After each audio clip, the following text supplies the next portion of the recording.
Eu sempre fui uma pessoa que acreditava no impossível. Eu sou aquela pessoa que eu acho que existem limites. Eles existem. Mas eles estão muito para além de onde a gente imagina que eles estão. Então, eu acho que isso é uma das coisas que mais me define. E até encaixa na minha trajetória profissional. Assim, eu sempre trabalhei com inovação. Que nada mais é do que você trazer o novo à vida, né? Você conseguir concretizar coisas que ainda não foram concretizadas. Então eu acredito muito nisso. Eu acredito que a gente vive em um mundo de possibilidades, em um mundo de abundância, muito mais do que a gente percebe. E toda vez que você se vê frente a uma escolha, isso ou aquilo, ou eu não tenho opção, isso é ilusório. Na verdade, você tem um monte de opções. Nós sempre temos muitas opções. As possibilidades, elas são infinitas.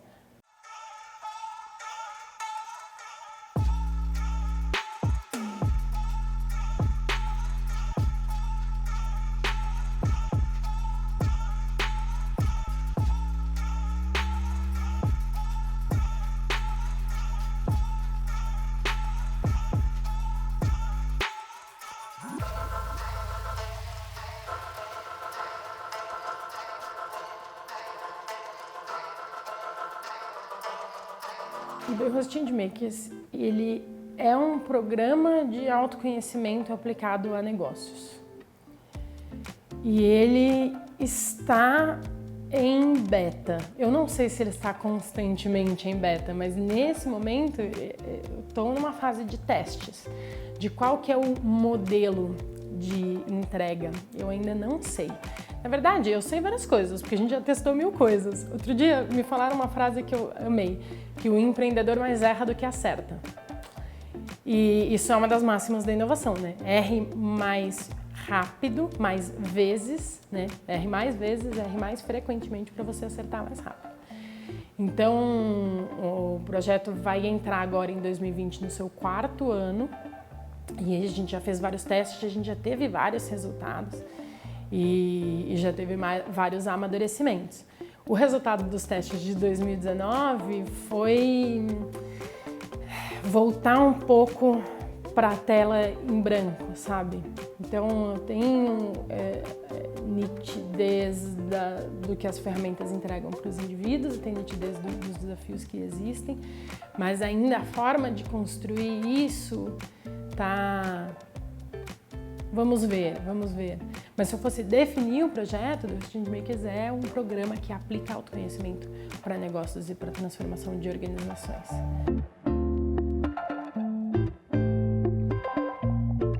Existe um conceito de empreendedorismo que é uma atitude, que é um comportamento, uma forma de você fazer as coisas. O empreendedor é aquele que empreende, que cria, que faz a coisa acontecer. Nesse sentido, o empreendedor, ele é o cara, tipo, ser empreendedor é você tomar para si de que as possibilidades existem e que cabe a você encontrá-las e destrinchá-las e desfrutá-las, sabe? Eu acho que o grande lance, a grande chave está aí. E não é fácil, mas você tomar o controle. Então, ao invés de a situação não permite, é assim, se eu mudar a minha abordagem, o meu jeito de ver o problema, se eu trazer a lente para mim, então assim, o que é que eu posso fazer perante essa situação para chegar onde eu quero? Ou para conduzir esse grupo para onde ele quer ir. Então, você perguntou, o que fazer? Eu acho que tem que ter, falando no empreendedor ou no inovador ou naquele que, beleza, topa esse desafio. Existe uma exigência de inteligência emocional maior, né? Então, assim, você empreender como chama? A montanha-russa das emoções e, tipo, vai ser assim, ok, né? Vai ter um momento que você vai falar, meu Deus, o que eu estou fazendo, né? E o momento tipo, nossa, que máximo, esses eram os meus sonhos, era isso mesmo que eu queria. Então, tem essa exigência de você viver essa montanha-russa e, tipo, tudo bem, você vai viver a montanha-russa, mas você dá aquilo a importância que aquilo merece, né? Eu tive um encontro com inovação. E para você trazer o novo, você precisa ser empreendedor. Tipo, o empreendedorismo e a inovação são conceitos que são um pouco impossível você desassociar essas duas coisas. Eu acho que tem uma questão em comum. Eu ouvi um pouco a Lívia falando do tipo, mas eu não queria liderar, eu não queria fazer isso, mas isso tinha que ser feito. E aí eu fui lá e dei o passo, sabe? Meu professor, ele diz que a liderança é um território que você pisa nele. Então, como se assim, porque eu tenho um quadrado, eu escrevo liderança, é você que dá o passo, é você que assume isso. E eu acho curioso como esse discurso de tipo, cara, eu não queria, mas alguém tinha que fazer.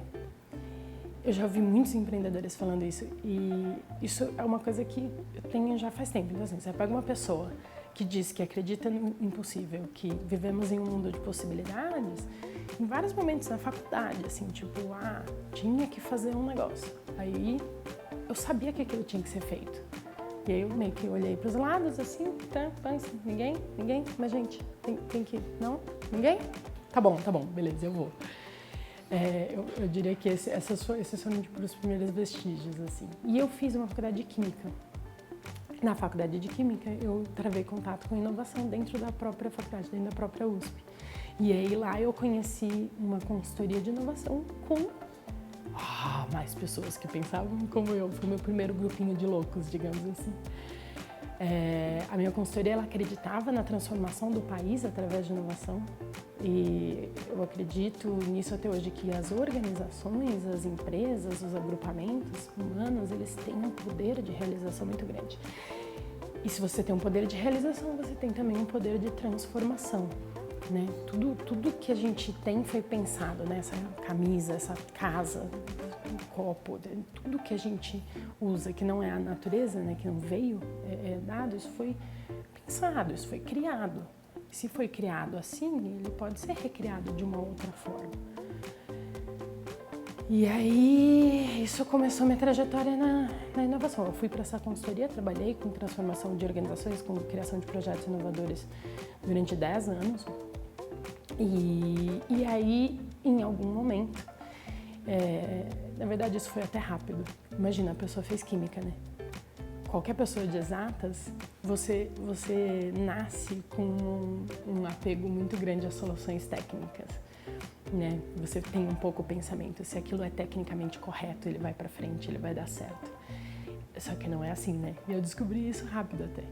Que, na verdade, os projetos inovadores que iam para frente tinham muito mais a ver com o time que tocou, com a persistência do líder, com aquilo fazer sentido para o cliente ou para o X, do que a competência técnica da solução em si. E aí, eu perdi da química lá, eu falei, tá bom, então, assim, tem um know-how aí que eu preciso destrinchar.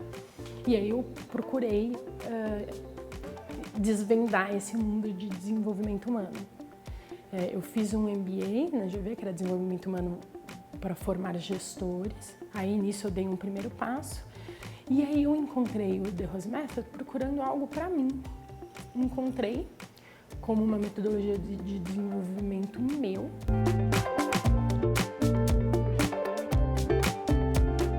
Uma pessoa que foi divisor de águas para mim foi a Sheryl Sandberg, do Facebook. Eu li o livro dela, foi tipo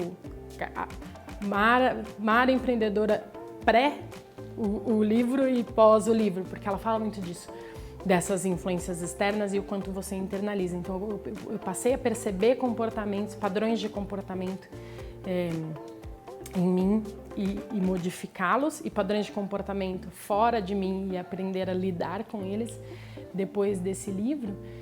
Mas eu acho que eu também tenho uma educação de casa que eu me considero muito feliz, muito privilegiada. Assim, meus pais são médicos, meu pai é empresário, minha mãe sempre trabalhou como funcionária. Minha mãe fez uma carreira no setor público, mas ela é um exemplo muito forte de tipo, faça suas coisas, persiga aquilo que você quer, tenha a sua própria vida, tenha o seu próprio dinheiro, a sua própria carreira, sabe? Isso eu trouxe de casa muito forte. Então eu tenho o exemplo do comportamento feminino da minha mãe e o exemplo do empresário do meu pai.